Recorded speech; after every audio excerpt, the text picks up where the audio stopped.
Well, shit, there's a clap.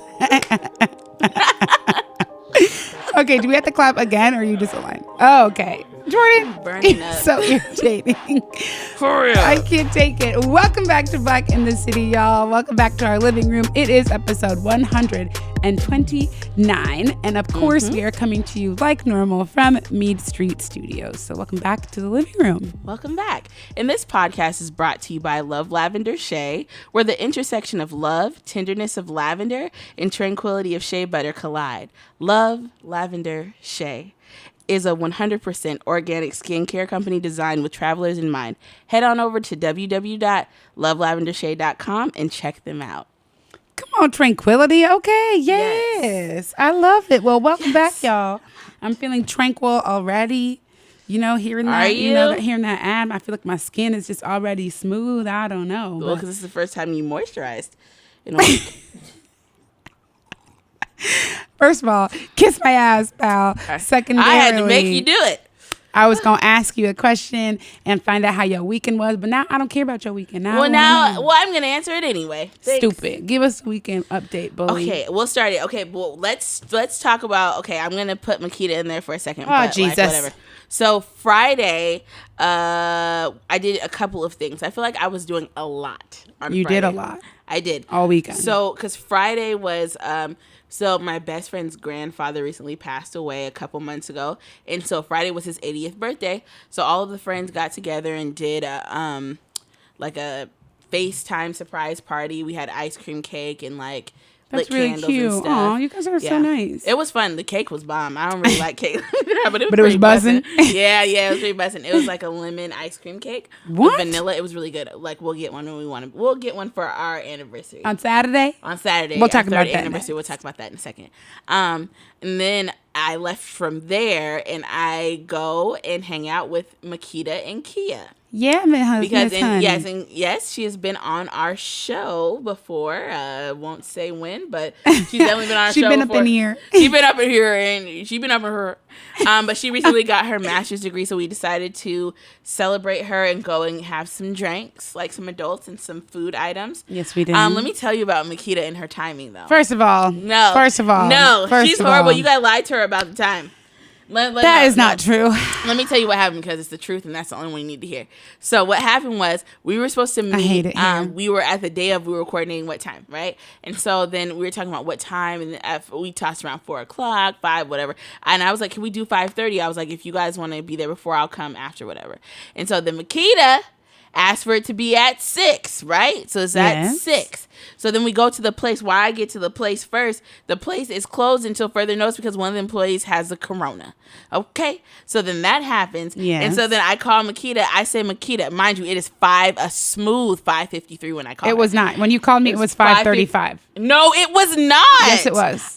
Honest to God, are you going to lie? It was literally 5:35. I swear. This is why. This is why we're And I know why, because I knew I was late. No, but when you called me, I was like, on my schedule for being fashionably late for 6 p.m. Look at the call log.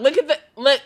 Zoom into the call log. Yo, 5:53. I called her at 5:50. Mother effing That is 3. not true. I feel like you called true. me after that. No, Makita. We were on the phone for a whole minute. Okay, fine. And let it be 5:53. No, she be lying. It felt like it was 5:30 when she called me. No. That's what it felt like to you. So she says in my heart, that's what it was. At 5:53, and then she's trying to argue with me. I'm like, Makita. I was like, where you at? She's like, I'm getting ready or whatever. I was like, Makita, you're the one that said 6 o'clock. No, that's not what you said, because that's why I was like, no, that's not true. Because you said what? You said we said 5:30, and I said no, we changed it to 6, and you were like, then you said, well, you wouldn't be here for 6 either, and I said that's okay, but you can't hold me accountable to a 5:30 time. But nobody was holding you to a 5:30 time. Yes, you did. You said it was supposed to be 5:30, and I was like, I'm late, but don't say I'm 5:30.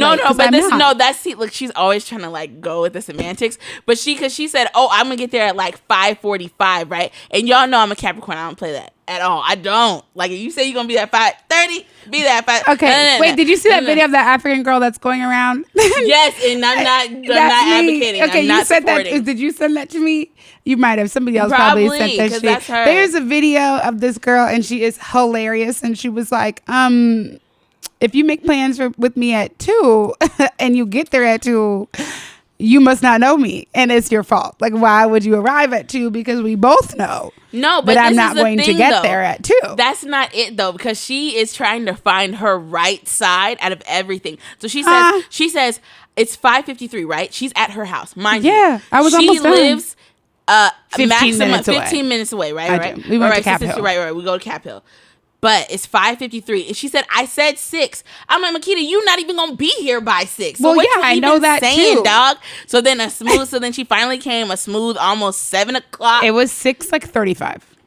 Almost 7 o'clock. I'm just 25 saying. minutes. See, semantics. But I will say I did get fucked up by this white woman who didn't know how to, she couldn't get out of her parking spot. And that really did fuck me up. But you acted out. I was still late, but I did get stuck. I was waiting for her park. She had princess parking. She had her whole white boyfriend out the car trying to tell her how far to back up because it's like that. It's supposed to be. First of all, she was dead wrong because it's diagonal back end parking, but she parked facing in and then couldn't like get enough angle to get out to drive out, which is why it's back so in. It's a white woman's fault. It is because that took 10 minutes off my time. I was just sitting there waiting on her because I couldn't back up.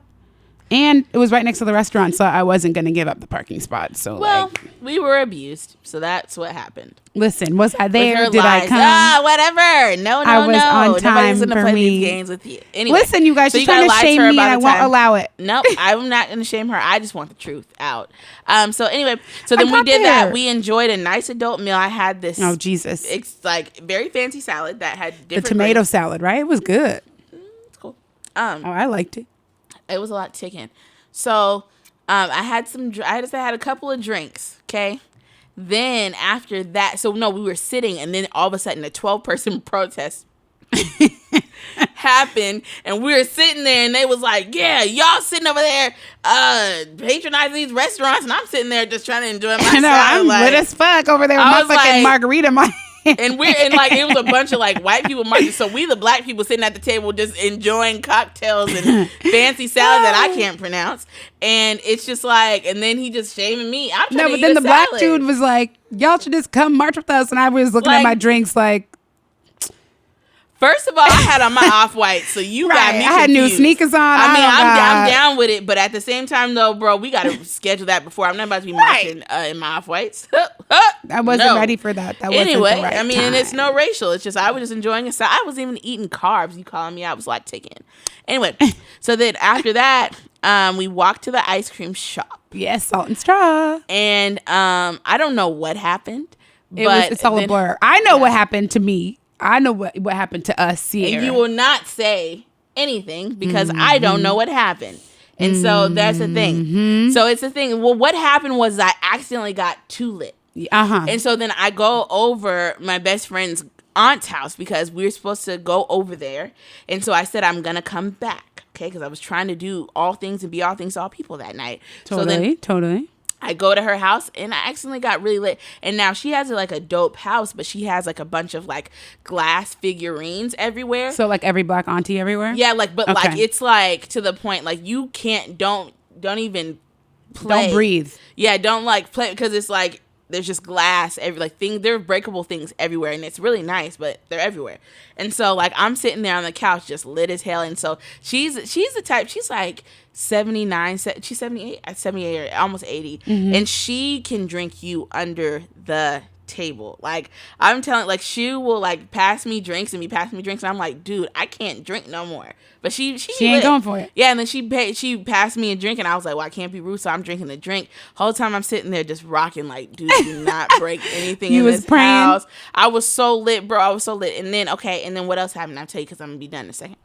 So then So then we go back to my best friend's house. We go to the house, and she's like, "You don't have to go home, Sierra. Stay here, whatever." I was like, in my mind, I was like, "No, I'm leaving. I'm gonna go get some wings." But you always want them damn chicken wings. Yo, it was about to be fire at that moment. And then what happened? And then it didn't happen. And then I stayed at her house, and I ended up eating a bunch of licorice and hot Cheetos. Regretted the next morning because the back of my ass was blown. It was like exploded. It was like it was on fire the entire day, dog. It was real crazy. It had some afterburn going on over there. Yes. Brutal. And yes, then the next morning I met up with my line sister, Addie, and we got poke. And then she left me to go do her thing.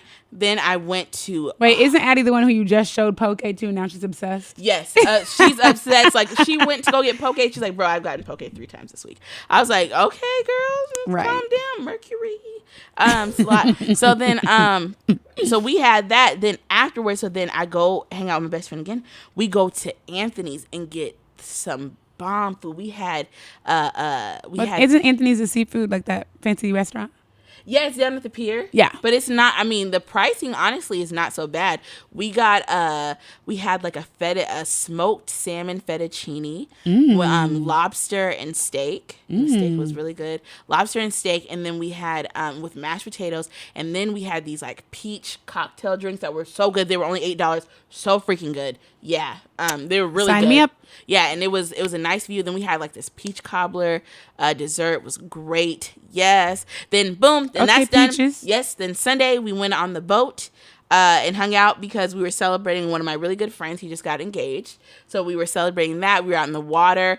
It felt honestly very scary, and not scary, but kind of scary being on the water because it's like you really realize how much global warming is happening. Like what? Because it was out in the water. It was hot. It was like still hot. It was 100 degrees out. Yeah, it was, but it was like, we were going through bouts of where for like a few minutes it would be really hot and humid, and then it would be like cold, and then it would start raining, and like, I was like, what is going, and then lightning started striking when we were on the water. Oh, gotta get out. I was like, bruh, and That's how you die, gotta get out. I was like, God, if you mad, just say that. I was like, just let us know. Yeah, let us know. But it was a nice time. We had a good time out. Like, drank a lot of things, ate a lot of things, and I'm here. But I did work out in between.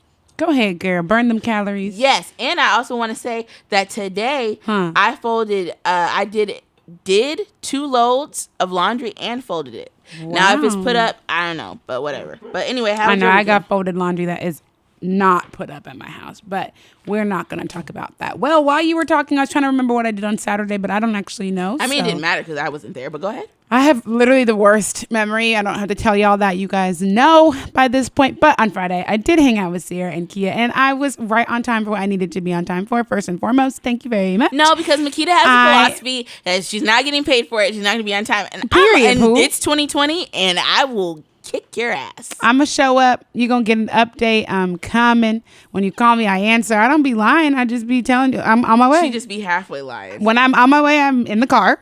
Like, I'm actively leaving. I'm coming. And I got there, and it was great. And we had a good time. We ran into a pal, and we were hanging. And then Sierra destroyed my life because we walked to get ice cream, and then it was a blur from there.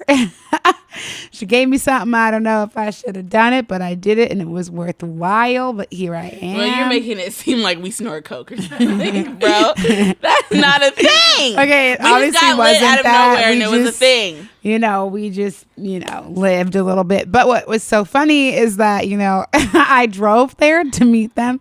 So we went to Salt and Straw. And so after Sierra left, Kia and I, ate our ice cream and took a little stroll. And then we, I think, went to another bar. You guys took a stroll. Well, yeah, we were eating the ice cream because you can't eat inside, obviously. So we're just walking around outside.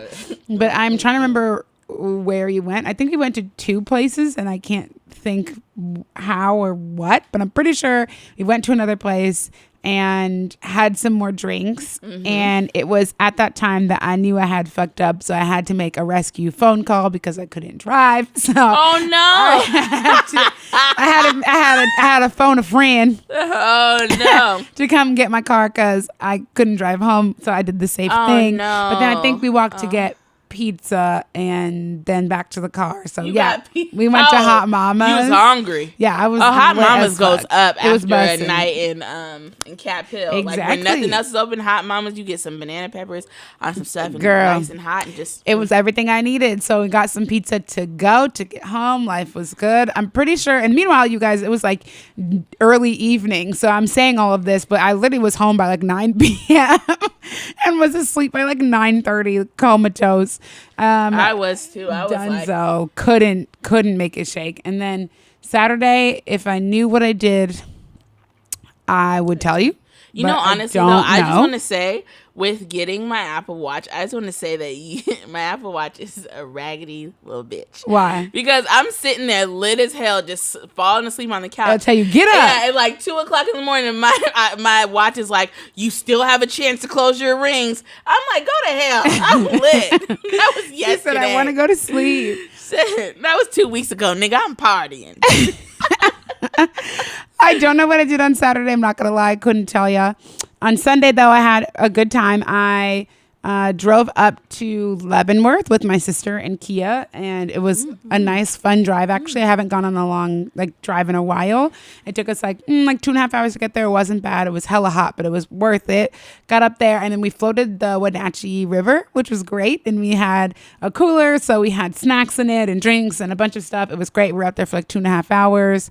It was hectic coming back because it gets so dark so fast, especially in the mountains. And so the sun was like starting to go down when we left around 8, basically. And in like the blink of an eye, it was pitch black. And obviously there's not very good light up there, so you had to have your brights on. It was a whole lot. And the closer I got to the city, it started lightning and thundering and raining really hard. And so it was a pretty stressful drive on the way back. So when I got home, I was so happy to lay down because I drove up and I drove down. Oh, no. And when you kind of, when it's late at night and it's, it's raining, you kind of are on high alert. So I felt like my brain was like on edge for like fucking hours. So I was so tired, so ready to go to bed, but it was worthwhile. If I remember what I did on Saturday, I'll tell y'all at some point. If somebody knows what I did on Saturday, feel free to tell me. I know what you did. You went to Dorian's birthday. I did. That is what I did. Yeah. I was like, we definitely talked. I was like, I know I did something, but I couldn't remember. Yes, it is Dorian. Okay, that is what I did. Jeez. I own it. I have a terrible memory. My girl. We went to Volunteer Park in Capitol Hill for a really cute little picnic outside, and everybody got dressed pretty cute. I invented red on Saturday. I don't care what anybody says because I looked great, but it was really nice to just be with other women and we just talked and hung out and brought picnic stuff and just played music and we're just living for a couple hours. It was great. There were hella white people who were like, they just were trying to figure out what all these pretty black girls were doing in the park, basically. But whatever, right? Minding our business. But it was fabulous. You're otherwise, my business. Don't do that. Right. It was really funny. You could tell that they were like, where are all these people going? Like, and by all these people, I mean like 5 of us. There was literally like 5 of us. But either way, I digress. It was really fun. So should we get this show on the road? Yeah, I know that took us a while, but I couldn't remember. Let's get it going because Mama needs some wings. Okay, and I haven't seen my pal, so we just had to, we had to download. We had to download them with y'all. Yeah, this next weekend is going to be a real black thing. It is. We're going to figure it out. We're going to tell y'all how we celebrate, but we're going to do something because this Saturday is our 3rd podcast anniversary. 3rd anniversary, which is crazy. I have allowed her this sit roach next to me. First of all, I am not a roach. I'm a moth. I will eat your hell no! I will eat your clothes, nigga. We can't be friends if you're a moth. We all know why. That don't work. But I'm gonna keep her. But it has been an amazing 3 years. I can't believe that we've gotten to 129 episodes. Like that's crazy. And then it's gonna be 130 when the next episode's gonna be 130. What does that mean? I don't know. I'm like, yes, I know what 130 comes after 129, but yeah, and then after that's gonna be 131. I fucking Can you believe that? Stand you. Then 10 episodes after that's gonna be 140. Oh Jesus! Then 150. Shut up. What do we really gotta pop bottles? No, for real, we really gotta have the situations. We'll talk about it. And then we'll tell y'all what the situations are to celebrate all of these milestones. But first and foremost, in politics, I got a couple things to talk to y'all about today. But primary thing number 1 is last week we weren't in here. I hope y'all missed us. We missed you. But that was when we had to take some time. We were on hiatus. Okay. But that was when Kamala Harris was announced as Joe Biden's vice president or his running mate, however you would like to describe it. But she is on the ticket. And it was met with, in the black community, not everybody is so pleased about it. White people love it, which make sense, as they should. I personally am not upset about it. I'm upset about the fucking, presidential nominee not being Elizabeth Warren, but I'm going to leave that. Right. That was hard. But the thing about it leave is, that on it the was other like end. He had to do a black woman. He not only he didn't have to, but he said out loud, I am committed to selecting a black woman as my VP. So he didn't have a choice, right? He said it. Yeah, because black people that's what he was, that was like one of the tickets to get the black vote. Right. Yeah. Which, I don't know if it'll get him the black vote, but it surely helps, right? But yeah, go ahead, because I have a thing to say. There is a lot, and so I will simply put my opinion out there, and I'm not necessarily thrilled about it, but by no means am I upset about Kamala Harris being the vice presidential nominee on the ticket with Joe Biden. And I think that I've seen like two different perspectives. I've seen people who are happy about Kamala being selected as the vice presidential nominee, but they are saying we shouldn't be critical, and I think that that's kind of too far to one side. And then I've also seen people who are very anti Kamala Harris and are very angry about the decision to select her, and they feel like it is hurting their interest in voting or whatever the case may be. And my response to that is, you better fucking vote. Mm-hmm. There are no ifs, ands, or buts about it. Yeah, it doesn't matter who he selected, as long as who he selected isn't a Donald Trump. You must vote.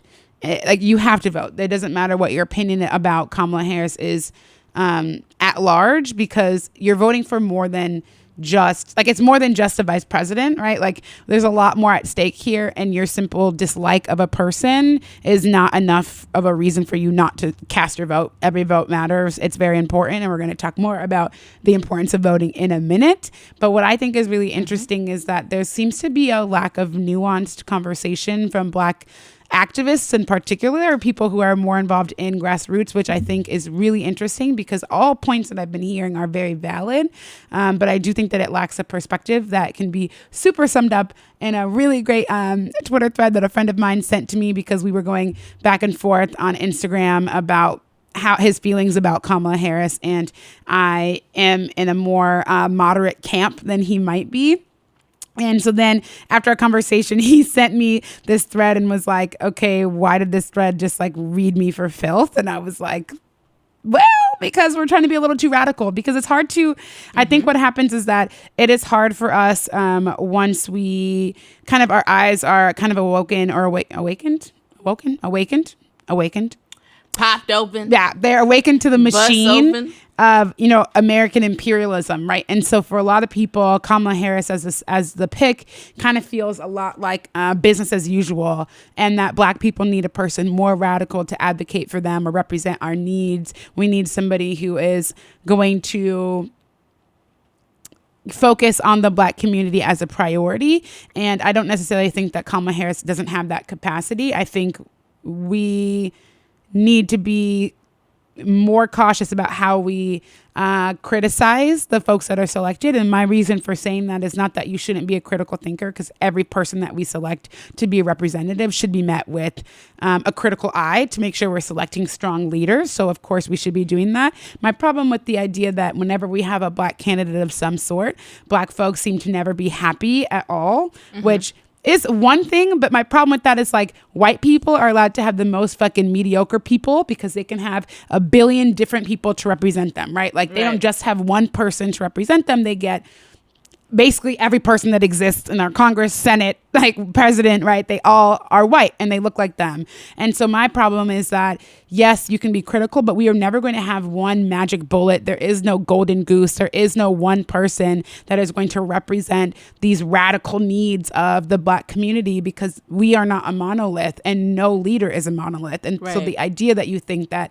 the one person that we get should somehow represent every person, every perspective, every idea is asinine, and it doesn't exist. What we need is many Black leaders that can represent all of the varying beliefs that Black people have in our community. And we don't have that right now, unfortunately, which is what we're fighting for. But we can't say, well, fuck that, because she believes XYZ or her record shows XYZ. So I'm not going for it because if she's Black, she should do XYZ. But then we get mad about white people saying, well, all Black people feel one way. And we say, well, Black people aren't a monolith. And that is true in both ways.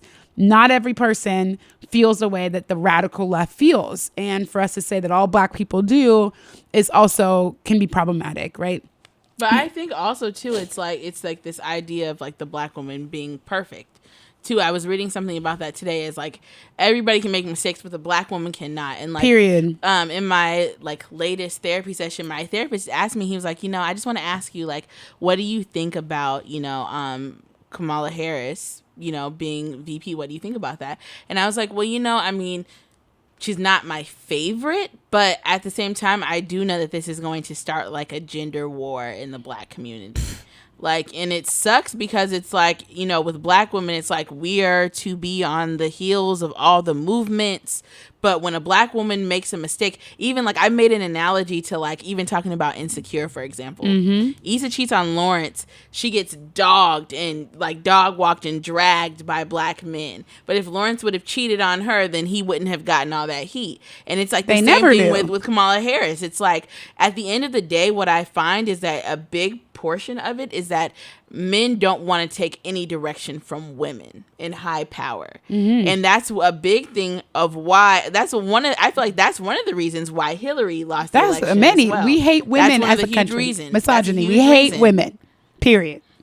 So, I mean, argue with your mama, but yeah, go ahead, girl. No, you're good because I feel the same. And then I've seen some people circulating. I even put it on my story, like, regardless of how you feel about Kamala Harris, we do need to protect her from the dragging that is going to come from the right, which has already started, right? We've already seen, people coming at Kamala asking or saying, the birthers have reappeared as they do with any candidate who is a brown person or a child of immigrants, right? Like, you're not even from here. You weren't born here. Go back to where you came from when, like, which makes no sense, particularly because it is like written on everything that we have as Americans that we embrace immigrants.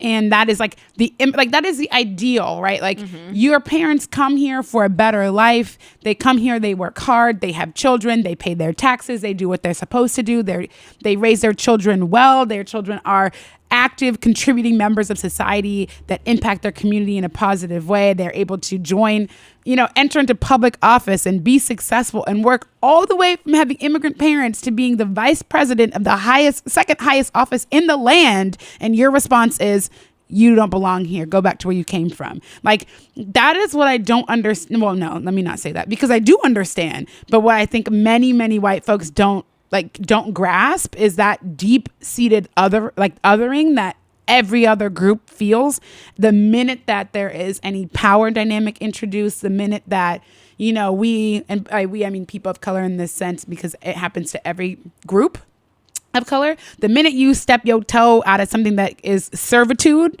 the minute you have the capacity to make decisions for white people, you don't belong.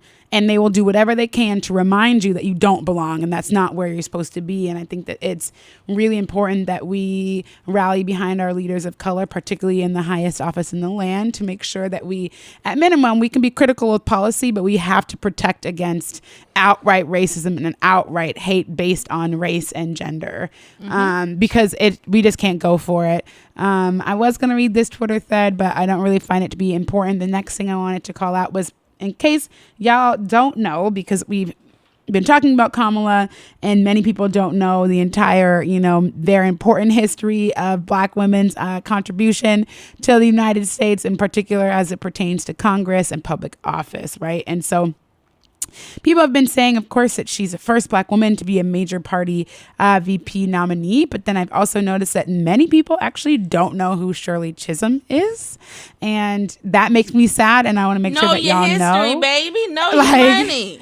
I want to make sure we know who Shirley Chisholm is, okay? And I'm looking at my article to make sure I get the right years. But in 1968, she became the first Black woman who was elected to the United States Congress, and she was representing New York's 12th congressional district for more than 7 terms from 1969 to 1983. But most importantly, in 1972, in the presidential election, she became the first Black candidate for a major party nomination for the president of the United States, and was the first woman to run for the Democratic Party's presidential nomination. And I just want to make sure that people are not kind of glazing over the fact that Kamala is indeed not necessarily the first, and she stands on the shoulders of giants. And it's important that we make sure that everybody know who Shirley Chisholm is, okay? Absolutely. Because she ran, what did she say, unbothered and unbossed?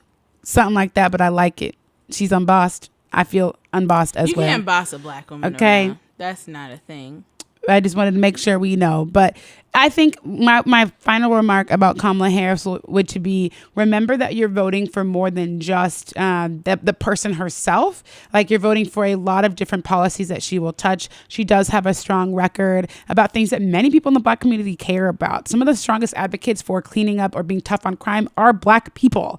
And so I think that we have to make sure that we are paying attention to the different needs of different people in different communities. By no means, we've all heard how I feel, how Sierra feels about police and what have you. So like, let's not misconstrue anything that I'm saying here. However, it's important to look at what she has done and what she has the capacity to do in that office. And let's just be pleased and take a minute to celebrate the fact that there is indeed a black woman from immigrant parents who has the capacity to be the next vice president of the United States, and a woman to be the first woman to be a VP. Like, all of it is important. Whether you like her or not, it is very important to at least take a note of the moment that we are in, instead of just outright hating, because really it's a bunch of haters online, which is really crazy. So, next and last thing for me to say before we move to some other heat, because we got some things to say. And don't be in my business. Okay, let's do it. We got to talk about the United States Postal Service here today, guys. And I thought, when I talked about it on our last pod, so 2 weeks ago, I thought that hopefully that would be the end of talking about the USPS, because it seems like such a ridiculous thing to be having a conversation about. But what we are watching, which I have said on more than one occasion, we are literally watching our president work hard, do his damnedest to steal a presidential election right from under our noses. Except the worst part is that he is showing all of his cards. Like, he is actively doing it, and we are actively watching.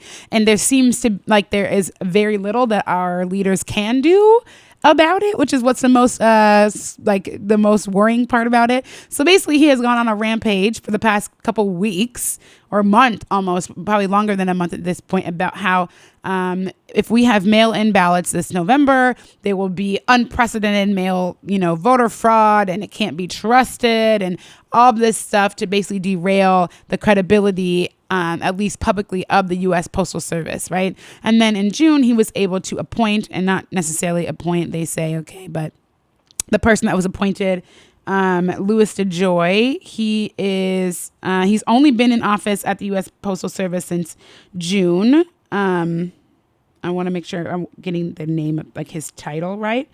But for the sake of what I'm trying to say, the U.S. Postmaster General, he has been in office only since June, but since then he has executed some real sweeping changes across the Postal Service. So he has shaken up the agency leadership. He has cut down, essentially his argument, or what he is saying, and he's strongly in Trump's camp, as he was a huge donor for Donald Trump during his election. But he is trying to run the U.S. Postal Service like a private business, and he's trying to cut down on costs. And so what he's done is cut some of the labor force down, gotten rid of overtime, been really strict on policy changes in terms of if mail, doesn't get to the location it's supposed to get, like whatever kind of loading zone, let's say, for lack of a better word, or a building it's supposed to go to by 5 p.m. or whatever the time cutoff is, then that mail doesn't go out. And that is in direct contrast with or conflict with how the Postal Service typically runs, right? There usually is a lot of overtime. It is a public service, right? The U.S. Postal Service, and they take it really seriously because they know that millions of Americans depend on the Postal Service to get very important things, right, delivered, whether it be prescription, medication, all the things that we rely on. They do their damnedest to make sure that we all get what we need. And so he's changing lots and lots of policy and cutting things down to make it harder and harder for the Postal Service to actually do the job that they do at the capacity that they do it at the moment, right? And their reasoning, or what they're saying the reason is because the Postal Service has been operating at a deficit of about $78 billion, right? But the people who have been running the Postal Service, or are representatives of the Postal Service, are not concerned about, at least, let me not say concerned, because they do need the money. But what they're saying is they're not concerned about the capacity of the Postal Service to be able to carry out the needs of the American people in order to deliver and a larger capacity of mail-in ballots, because with the pandemic, it is obviously more dangerous to go and wait in a long line in person, especially if you are a person who's immunocompromised. You don't have the same ability to just go stand in a line in person. And so more and more people are asking for mail-in ballots in order to stay safe. And Trump is doing everything he can, like blocking the money that the Postal Service actually needs, and is stopping them from getting the money that they need in order to make it harder for them to do the job, right? And I actually have a quote. He actually says it. What's crazy, that's why I said he's actually actively saying out loud, like, why he, like what they're doing in order to stop. Okay, yeah, he says, so Donald Trump is working hard to stop an infusion of $25 billion. He said that they need that money in order for the post office to work, to take in these millions and millions of ballots.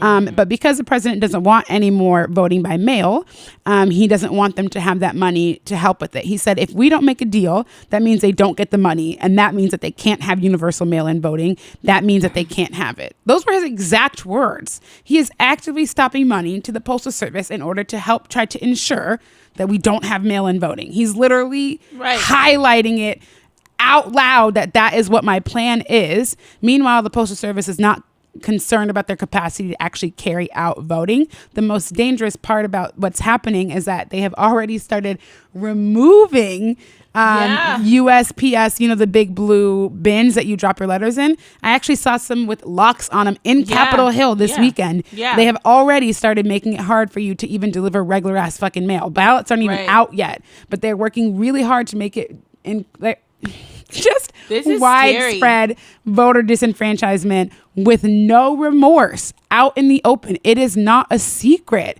and they are in. It is terrifying. I'm like out of the right words because it is terrifying. It's crazy. It is our right to vote, and they are actively working to suppress the right of the American people to vote in a pandemic because he is afraid that he will lose, and so he's setting up. He knows he's gonna lose. Exactly. So he's setting up a kind of a way to save face, like, well, the voter fraud. So that's how I lost, right? Mail-in ballots, they can't be trusted, when there is actually no statistical evidence to show or to support that there's any issue with mail-in ballots. They also said that there might be an uptick of maybe 100 million mail-in ballots. I think there's actually not 100 million, 20 million. There's actively 130 million registered voters, I think, if I'm not mistaken. I'm remembering off the top of my head. But they said that is a drop in the bucket for the Postal Service because at Christmas, they do like 300 billion different packages. It's insane. So they're like, Christmas week is like their Super Bowl. The election is nothing for the Postal Service. So they are perfectly capable. So don't be afraid that your mail-in ballot, like that it isn't safe, because it is. And what they're saying is false. What you do need to be afraid about or be more concerned about is that your mail-in ballot may not get where it needs to go on time because of the actions that the new Postmaster General and Donald Trump's administration are doing in order to slow that down. So what you need to do, I know here in Washington State, is a very easy, readily accessible list of all of the different ballot boxes that you can drop your mail-in ballots into, rather than putting them into the mail and expecting them to get there.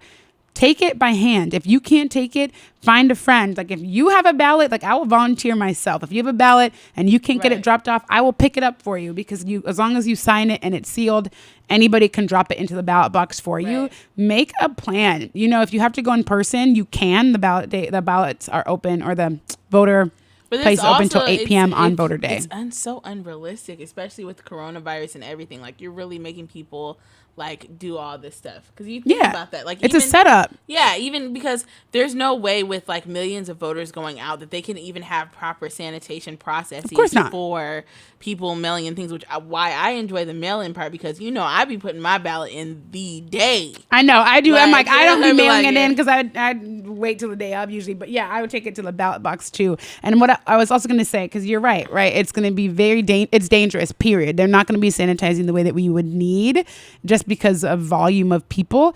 But most places are open to vote well before actual election day. Like in Washington, voting starts 18 days before election day. So if you're immunocompromised, or if you have a tough work schedule, whatever it might be, make sure that you make a plan in order to vote and know what you need to do. So you don't have to wait till election day to vote. You have 18 days in Washington State to actually cast your vote.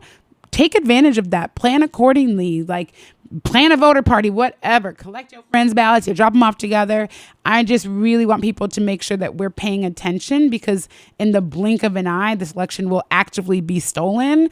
And then we're going to not only be trapped in here, because we're already fucking trapped, because the rest of the world won't let us go anywhere because we're a third world country at this point. But then we're going to be stuck for another 4 years with the madman that locked us in this in the first place.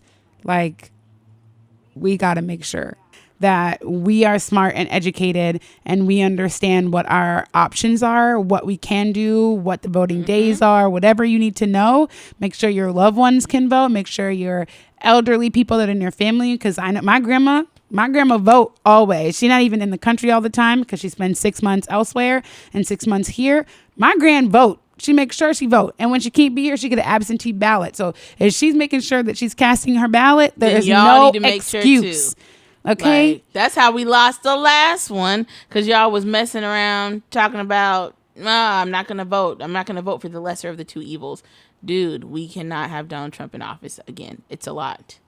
I'm gonna have a problem. And in the words of my dad, he said, it is disrespectful not to vote. It is disrespectful to your ancestors. And that's coming from my dad, who is saying that, who was not born here. He's not from here. Okay. So his ancestors didn't die for the right to vote in America, right? We got here in the 80s, right? But he knows what it means to be a black man, a black person in America, and have the opportunity to vote. People literally lost their lives, their businesses, their loved ones, their homes, due to people wanting to make sure that we don't exercise our right to vote. And it is really unfortunate that people think that it's a game to decide that you're not gonna act as a responsible citizen and vote. It is important, and we're watching it get increasingly more important. So for you to be staying at home because you feel like it, because you don't think it's important, is a slap in the face to all of the people whose lives actively depend on it. There are people still sitting in cages at our borders. There are people losing their lives due to COVID every day. There are kids who are at risk. There are poor kids at risk for going back to school during a pandemic because we have leaders who don't care about our kids. They're keeping their own kids at home. I would like y'all to pay attention. Their own kids is not going. They are being homeschooled. They have tutors that are coming to them, but they are actively going to send your children, your babies, your loved ones, the people that you know that work in schools, that are teachers. They're going to send them right in there because they do not care. It is not a game. Nothing is abstract anymore. You need to vote. Please. Please vote. Please. I'm going to say it every week until we get to the election. That's a lot of weeks. I'm going to still do it. Right. Y'all going to hear me every week. Get it together. However, I will get off my soapbox. Let me just go ahead and pass it to Sierra. But before I do that. Yes, before you do it. Okay. I want to tell y'all a little bit more about Love Lavender Shea. Okay. I might have mentioned it. Sierra might have mentioned it. But if I didn't, I'm going to say it again. Okay. It is a Black-owned natural skincare company, okay? And developed with accessibility in mind. Every package is a travel sized, okay? So they have taken the basic idea of natural products and made them enjoyable and acceptable for your everyday life. And, you know, they have spiced all the things up around there, okay? All of it. One, it all smell good. So keep your eyes peeled for a review from us coming your way. But for a limited time only, okay, if you buy any product and use the code Black in the City, you will get 20% off of your purchase, and you'll get 2 free samples of their most popular items, okay? So head on over to lovelavendershade.com and place your order today. And what's the code that they can use to get 20% off? I already said it, but I'll say it again. Black in the City. There we go. Good job. Some of us don't miss it. No, I didn't miss it. I just wanted you to repeat it for the listeners. Tell us what's on trend. First of all, get out of my business. I can't take it. Right, kick your ass. Anyway, there's like some whores in this house. So let's get into it. There's some hoes in this house. So a couple of weeks ago, it was on Friday, 2 Fridays ago, that W.A.P came out. For those of you, this is not for children. W.A.P stands for wet ass pussy. Whoop. Okay, so Cardi B, the collaboration that I have been waiting for. Okay? The collaboration that we needed from Cardi B and Meg the Stallion. Okay, bomb. They did this amazing video. Like the video. Like, they did a lot of it on green screen, and it was amazing. Except for one part, but whatever. Yeah, I mean, it is a thing. I mean, yeah. So, essentially, they had it in this, like, weird kind of mansion-looking house. It felt like they were in Alice in Wonderland or something. It was pretty cool, though. And yeah, it was really great. They had the 90s style, like pompadour hairstyles. Come on, pompadour. Go ahead, SAT word. Yes, that's what they're called. And then, the spray. Everybody knows the spray that you use after you use the curling iron. You got to get the spritz going. Come on, Sheen. They, everything. It was great. It looked amazing. They had animals. No animals were harmed in the video, so that was great. They featured other female rappers and artists. They had Mulatto in there. Yep. They had Suki. That's her name. I'm pretty sure it's Sukiana or something like that. She's based out of Florida, I believe, but she's a rapper. She was on Love and Hip Hop. They also had Normani was in there doing her thing, busting it down, giving a split. They had Ruby Rose in there as well, and they also had Kylie Jenner. I really feel like so Cardi was trying to show the diversity in WAP. And that's going on in the world. And but Kylie she's not a female rapper. She's literally not relevant. It was a flex for them because it's like, put Iggy Azalea in there if you had to find a white woman to be mediocre as a rapper. If they were gonna I would have been more mad if they put Iggy Azalea in there. How dare you? All I'm saying is both of these women are mediocre. What I'm saying is at minimum Iggy Azalea is at least in the atmosphere. Kylie Jenner is not. They should have used Jordan Woods. If they would have used Jordan Woods, because I felt like Kylie Jenner was on camera for way too long. She had a whole silent solo walking down the hall. She can't even walk good. Walking it, and then that ass wasn't even jiggling like it should. Because it's fake. It don't jiggle. You don't jam that. I don't like that. But Cardi know how to make that thing jiggle and shake, move up, down, and around. But that's because she probably had some beforehand. Kylie didn't have none to learn. She didn't have none. But I didn't really. And Black Twitter went off about it. We didn't really appreciate it. Started a petition in order to get her removed I was like, from the video. cut it off, man. Bruh, the memes were so funny. The responses, people were like, there were so many memes going around of people all involved in the video watching it, and then Kylie gets on, they're like, turn that shit off, man. Yeah, no, that's nobody how I want to felt, see that man. shit. I watch it a few times or whatever. Because I need to see it on my phone, then I need to see it on the TV because it's a bigger screen. So what you're saying is you're obsessed. Just a little bit. Yeah, but what I will say is a lot of you, not all of you, but some of you are obsessed all up in Black women's business. Okay. I don't like it because people are saying oh my gosh, it's so inappropriate. It's so vulgar. What are our kids gonna do? First of all, and it's even some people from our generation too. And I need you to shut up. I need you to shut up. We grew up on Kaya, My Neck, My Back, Adina Howard, Freak Like Me. Come on. Everybody's favorite song. Okay, everybody's favorite song is Back That Ass Up. Let that drop at any point in time and y'all gonna lose your mind, but somehow. First of all, let's pick the most ridiculous one for men. For men in particular. T-shirt and my panties on? Not even that. No, I don't even care about that. For the men who are talking about how are you saying that? How is it cute? Y'all, it's too vulgar. It's not attractive. Y'all know bar for bar slob on my knob and have been screaming that shit since you were 12 years old. Right. Check in with me and do your job. I can't even say shit because I know the song, but what I'm saying, I don't have nothing to say about WAP, right? Y'all want to be so one-sided, it don't make no sense, but you gonna rap any rapper talking about his meat, about how many bitches he fucked. Interesting. All the things, but let a girl talk about her own vagine. She not saying nothing. She's talking about her own vagine, sexual. and because that's what they want. Get a coat and a jacket and a mop for that WAP. That WAP. You need a bucket and a mop. Come on now. But my thing that's crazy for me about it is the same niggas that's talking mess about Cardi and Meg, some of you guys were grabbing for lotion as you watched the video 20 times. Bruh. But the amount of screenshots, pictures y'all been taking, saving. Hell. Screen recording. Palm coconut lotion about to go out of business messing with y'all, jerkins. Suave. All y'all socks is crusty and shit. Right. Suave for the niggas that don't care about their skin. Ew. That's niggas that don't have a skincare routine using Suave. But I'm saying I'm in full support of this song. I love this song. It's a women's empowerment anthem. I'm into it. I love all the older Black ladies embracing it. Viola Davis, we posted it. Kerry Washington. Wet. And also it went number 1 today. So we definitely got to raise a glass or a little teacup. Clink, clink. Clink.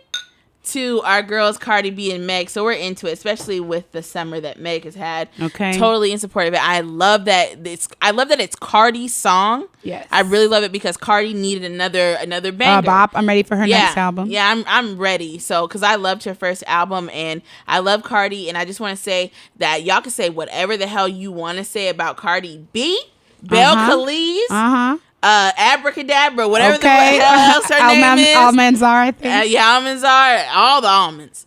Y'all can say whatever you want to say about her, but at the end of the day, Cardi B supports women. Yep. Cardi B has been telling y'all to get out there and vote. Yeah. Cardi B is on it. Like, she was having conversations with Bernie on Instagram Live and Joe Biden's people. Like, that's how much, because they know that Cardi is a huge influence to the culture. And for those of you trying to talk about, oh, they rap about this, they rap about that. Okay, if it's everybody, Cardi B and Megan Thee Stallion is not for everybody. And she even posted a video that she said, when I tried to do songs like Be Careful, where it was like more of a ballad and talking about her heart, people didn't like that. Y'all wasn't going for that. Then she's like, so I started rapping about my vagina, and that's what it seems like that's what y'all want to hear. But y'all talk so much trash about me, but the rappers that are actually not talking about their vaginas, which not saying that there's anything wrong with that, the rappers that are, who is conscious rappers about, or social Rhapsody things or something like that, you guys don't support them. So she's pretty much get off her back. So basically, anyway, can I say one more thing? Yes, I would just encourage all of the men, particularly the black men, who are totally fine with vulgar songs from their faves, right? Y'all could listen to the world's worst human, who I also listen to, but y'all could listen to Future talk about all kinds of shit. Y'all listen to Drake, who I love, but he'll talk his slick talk. Y'all listen to every male rapper that you'll live and die by. You listen to Thug, y'all listen to Gunna, y'all will listen to Lil Baby, y'all will listen to all of these niggas who don't say nothing about how they treat women badly, all kinds of shit about their own penises, about sex, all of that, and will go bar for bar. And the minute that a woman talks about her own, first of all, her own body parts, number one, and two, what she chooses to do with them in her own time, y'all all of a sudden don't know how to handle that. And I just would love for y'all to just examine why you feel some type of way when women have the agency to advocate for what it is that they want and how they like it. And I really feel like it's all of the men who A, are broke, who are mad, and B, who have mediocre dick, who are mad, and 3, cannot get the women that they want. Right. It don't make no sense, because I have not seen any man that I have been watching that little meatball, little peony. Okay. You little Vienna sausage. Little sausage. Like, every man that I know that like has his own shit together, that be minding his business, hasn't had nothing to say. And all the little dick niggas that been mad online are the ones that don't get no play and that don't have no bread and are mad at the women that they won't talk to them because they broke. Right. That's just a pack of Vienna sausages. Get out of your mom's basement, get a job, and get you a girl with some W.A.P. And you won't have a fucking thing to say. Right. When you get a B.D.E and some W.A.P together, because even if you got a medium size situation, B.D.E is still your thing, and that is big dick energy for those of you that don't know. Come on. If a man that has B.D.E is not insecure or complaining about this song, come on, she's telling you how she liked it. Okay. You should be taking notes. You shouldn't be complaining. You should be taking notes. You should be getting an umbrella, okay? Get out of here. I know y'all so mad, and she's talking about what she wants y'all to do. She's like, I'm here to do all of the freaking nasty things that you like. So like, even though they're talking about themselves, she's saying, I'm here to do this for you. Why are you so mad about that? Y'all should be like, yes, thank you. Please. Right. Drop it off. Look away from the camera if it's such a problem. But you seem to have no problem staring at Megan Thee Stallion and Cardi B. So we don't want to hear it. Okay? And that's their business. So get out. Come on, Tab. Get out the comments with it. Come on, Tab. Okay? Yes, I'm just saying.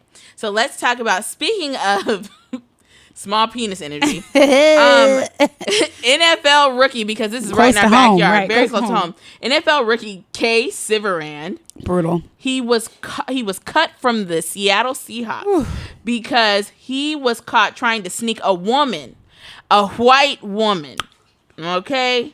A white woman into the team hotel. The woman was wearing Seahawks gear to disguise herself as a player. I want to let you know, I saw the pictures of the girl, and damn it, I'm mad. Okay. About because as mediocre as she could be. Really? Because one of this girl that I followed, she had posted in the comment section when it came out in the shade room. She was like, "Yeah, we knew that wasn't no black girls because we not doing all that. Like, black girls in Seattle, like nigga, you really gonna mess up this money? You better come see me at the Wendy's." That's what's crazy. You gonna fumble your whole bag. She could have had the damn corona. You could have killed everybody because wrestling ain't playing about that. Okay? But this is why we be telling y'all that some of y'all just are stupid. She must have been giving him that good Becky.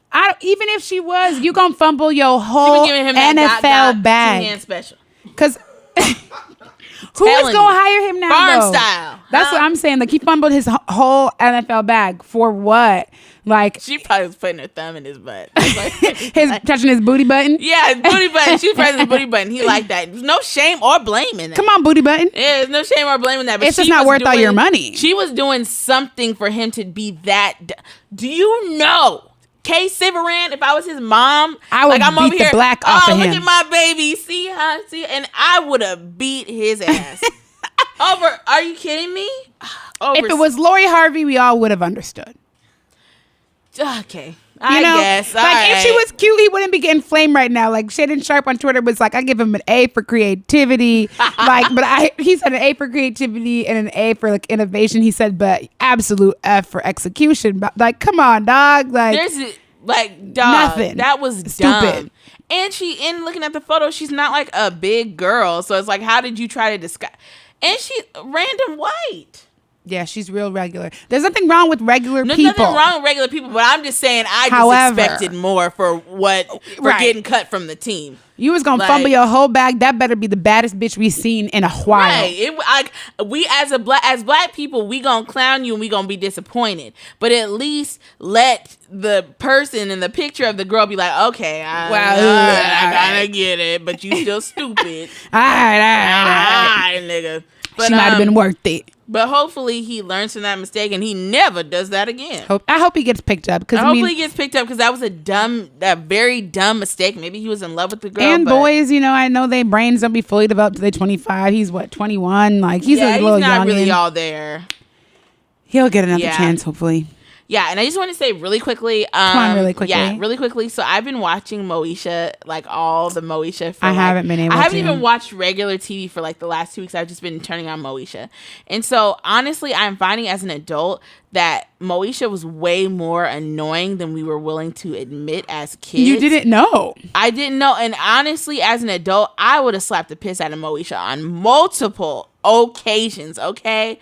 First of all, multiple occasions. And then her dad was just like... an idiot? He was horrible, like, at times. I couldn't get past episode 5. It was a lot to take in. And they were not... First of all, y'all not going to keep treating my Miles like he is just always sending him to his room and Poor stuff. guy. Yeah, and Moesha was just doing a lot. Because it was like... I saw a post that was like, nah, we just need to admit that Moesha was a rebellious child that always wanted to kick it with hood niggas. She did. She always sneaking out. She had Q up in her room, up there kissing. She knew Q wasn't even supposed to be in the room. Y'all up there making out. Okay. Having fun with the Wiccans. I know they had to make it like relatable for it to be TV, right? If there was no drama, then there would be no story. But I just feel like I would just love to see a black TV show, like with a black family where like what happens is realistic. Yeah. If that makes sense. All the shit that be going on, even on Moesha, I'd be like, I know for a fact that everybody would have gotten fucked up for even looking at their mama the way she be looking at her dad, talking to him crazy, but walking out the house. Today, though. I'm just saying, at least realistic consequences. The ways that they be like, oh, I'll talk to her when she gets home. My mama would have dragged me out of school. Like, girl, who did you? Right. Who did my you mom think would have you been were? over there I'll at take your homework. Give it to me. My mom would have been at Andale's at the table, like, get up. You thought you was cute coming out here hanging with your friends? Get up. Yeah, I'll kick your ass. Like, there's just no, like, I be watching those shows. Like, obviously, y'all didn't talk to no black families or what, but it is just so unrealistic. I feel like Bernie Mac was probably the best, like, he was kind of depiction of like how black parents. He was very realistic. Be responding to shit. I think it just really sucks because like how the show we didn't really get closure on the show. But I will say that Mara Barak Akil is what happens at the end of Moesha? I can't. It just kind of ends without like an ending. Like, oh, did it get canceled or something? I don't remember. I don't remember all of it, but I know Cheryl Lee Ralph, who played her stepmom, after the whole storyline of like Dorian, who is supposed to be his nephew, is now his son. Yeah, she was like pretty much out after that, because after that we didn't really see a lot of her. Like, she was doing this consultant job, but she kind of like dropped out after that because she didn't like the storyline. Oh, because it like, I mean, the storyline was very dramatic, but in a sense it didn't make sense. Like, how have you been married to her for this long and she didn't know? Like, you know what I mean? Like, he didn't tell nobody, you know? But why would he tell his wife that he has a love child? I mean, why wouldn't you? I'm just saying, like, I could see a man, like, because you said you didn't tell anybody, but I'm saying his wife might be the last person that he tells because he feels like she wouldn't be okay with it. She might leave, like, all these things. So I think he might be most tentative to tell your wife, like, I also have another child by another woman. So, like, are you on board? With this other additional child. Well, I mean, because I think in that moment, D, who she played, she was just like, damn, she's like, I've been dealing with your badass kids for all these years. You're gonna toss another. Yeah, and you also toss another on me, but you know, I mean, it's different. But I will say, with Mara Baraka Kill, like, all of these shows that are about to be put on Netflix are all connected. All connected, because we go from Moesha, that turns into the Parkers. From the Parkers, that turns into, I don't know what happens. I think Moesha is where we get girlfriends too. I saw that online that, what is her name? Maya? Yeah, because Maya lives in the neighborhood. Yeah, no, Maya plays Dorian's like biological aunt when he finds his real mom, and so she lived in Lamert Hills, which is where Maya moved in Girlfriends. Yep. So then we get to Girlfriends, which that's what I'm waiting on. I'm just waiting on Girlfriends. That's all I care about. I will watch Girlfriends on repeat, no stops. Yeah, on September 6th or something. Yeah, like and that. the game is coming too, and so the game was birthed out of Girlfriends because Joan, who is Tracy Ellis Ross, plays Melanie's older sister. So we see Melanie, who is Tia Mowry. She comes on like one of the last episodes of Girlfriends, and then it goes into that. So it's pretty cool. That's all amazing. I'm ready to watch it. Shout out to Black adult. Excellence. I'm ready. And let's get into some questions. Ooh. So this question was derived because I was, as you all know, we talked about it. I am in therapy right now. Come on, therapy. Not for any particular reason, but I just feel like everybody should be in therapy to just undo and reparent themselves. And so one of the questions that, one of the things that my therapist said to me last week was, I don't think that you trust yourself emotionally. Mm-hmm. And so the context behind that was, in romantic relationships, I have been in a place where it's like, you're always trying to turn the crazy bitch down. You're always trying to make her, sit her down. Like, you're always trying to be like, girl, calm the fuck down. You know what I'm saying? And so, yeah. And so essentially, I had some moments where I felt like, romantically, I was fighting myself with the partner I had at the time, where things would happen and I'd be like, that were familiar, like not like kind of negative things would happen that were familiar to me, like red flags. And it was like, for me, it was like, okay, so are you projecting this situation from a previous hurt that you've had, or does this nigga really have you fucked up? Right. And so there was a lot where it was just like, I don't know if I'm tripping. It was like the angel and the devil on the shoulder. And when he said that, I was like, no, I really don't trust myself emotionally, or even take the romance out of it. Even with like my displaying anger. Like, if one of my friends makes me mad or something, I will walk away. But walk away where it's like, say you're doing something that's really making me angry. Oh, yeah. I'll just be like, here, you do it. Or like, you'll be like, let me do it. And I'll be like, here. And then I'll just walk away because I feel myself getting angry. Mm-hmm. And so to avoid myself getting angry or saying something inappropriate, I'll just like, I'll just I'll just shut down, where it's like, I really worked not to bottle things up and let them explode like a pressure cooker. Mm-hmm. So I really worked to not be that person, because it's very unhealthy, but instead I'll just shut down, Yeah. So, yeah. So that was your question? Yeah, my question is, do you trust yourself emotionally? Because I don't, obviously. My answer to that would be yes, and not just because I am, well, generally just an emotional person. I feel a lot of emotions a lot of the time. Could also be characterized as a moody person. More so, I would describe myself as some, but I would characterize myself as somebody who feels emotions fully in the moment and can move on from them very rapidly. So like if I'm feeling happy, I'm very happy. If something upsets me, I will be 100% upset in that moment from whatever it is. But when I move on from that minute, I can be very happy again hours later, and that will be the real feeling because I'm no longer in that moment feeling whatever that pain or hurt or upset, whatever it is that's bothering me. I fully feel my feelings and can move on from them or sit with them for longer if that's the case. But whatever happens, I'm like actively feeling them. So I would say my answer to that question is yes. I think that I don't trust myself so much to regulate them or temper my responses. And I think that's where my own personal work comes in, because I feel the feelings. I'm telling you how I feel right now, today.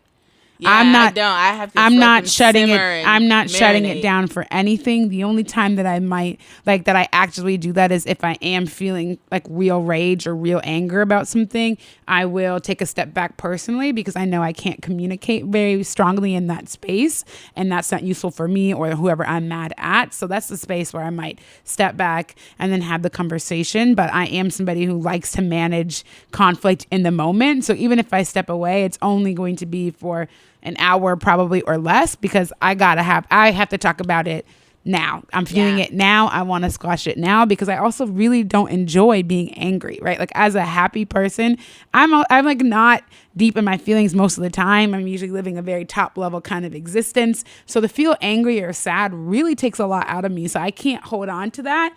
And I refuse to hold on to anger about somebody else because I'm trying to keep them safe from my feelings. I'm not. This is how I feel. I want to have the conversation about it because I would like to move forward from it, and I can't unless I express myself, and I'm not going to shove it down because I don't think you can handle it. That's not my problem. So I think that my weakness is that I don't necessarily always think about things before I say them, because they can often be emotionally charged, and sometimes I have to backtrack, but not always, because Sierra knows I do not apologize unless I really mean it. So this is very true. And you will never hear me apologize if I genuinely don't mean it, because I believe that apologies should hold weight, and I will not say sorry just because I hurt your feelings, because crazy. I meant what I said when I said it.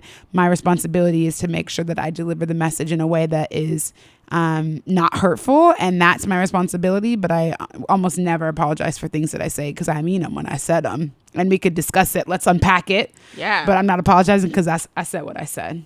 That's a real thing. Honestly, I don't really like to let myself sit. I don't like, if I'm in a bad mood, I don't like to sit in those feelings, but I will allow myself to feel anger.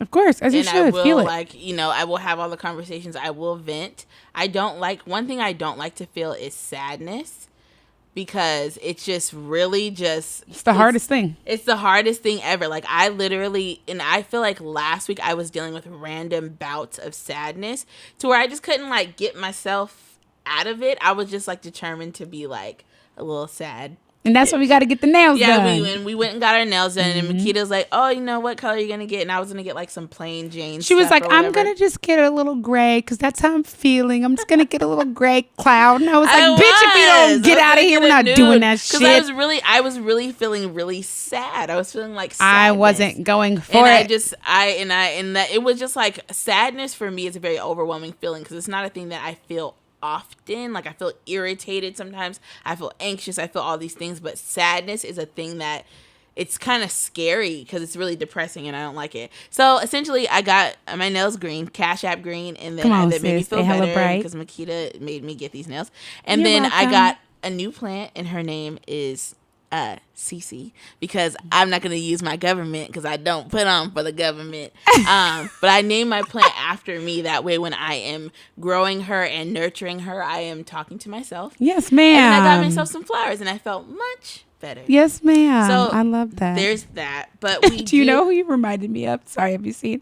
I've been thinking about that this whole time. Like, who did you remind me of when we were at the nail salon? But have you seen that movie Inside Out? Yes, sadness. You were literally sadness the whole time. She was just fucking dragging her arms around little blue girl. I And I hated her. Watch Inside Out. Like, that's not for little kids. It is a kid's movie. It is a kid's movie, but sadness really... She's always messing up everything. That's what I was going to name my plant, but I didn't. I'm glad you didn't. I just felt like a little That's blue. so funny. That's exactly who you were. I wow. felt like a little blue bitch, no crip, but it was a lot. Okay, go ahead. So okay, we're getting to the end of our lovely spiel show here. We're gonna get into the local lookout. Okay, tell us who it is. All right, this song here. So actually, quick story. I actually met this artist randomly in the airport. Black guy, I believe he's from Florida. I don't want to mess that up. But his stage name is Midnight Blue. Cool. He has a song out right now that is called Time Machine. It's very vibey. It's very like roll up and listen to and have a sip. And it's a very, very good song. So check that out. Check him out. He's on all platforms. He's on Apple Music. Anywhere you can get music, he's on there. His name is spelled Midnight, not the same way Midnight is spelled. The N, it's N-I-T-E, not actual night, and then blue is spelled B-L-U. So check that out. That is Midnight Blue, and that will be on our stories. Go ahead, girl. Come on, Cliff. I've been my time machine. Walk through the city, I can show you things you've never seen. I make a scene with my car in the scene. I'm ripping grain, changing lanes, so now they remember me. I be too clean, so call me Mr. Clean. I'm old school playing sharp, but I'm no Wolverine. So baby girl, you wanna... Okay, that was cute. I like that. Yes, that was Time Machine by Midnight Blue. So check that out. Support him. Go and follow him on Instagram at Real Midnight Blue, the Real Midnight Blue. Check him out on Instagram and support Black artists. So with that said, that's it. That's it for us. So let's say a little prayer. Tell him. Yes, may the stomachs get flatter and the booties get fatter. And them pockets, because, honey, I need my another stimulus check. Okay. Hey, bye. Give me the stimmy. Stimmy. That sounds I need a little stimmy. Give me the stimmy. Give me the stimmy. I want the stimmy. Stimmy.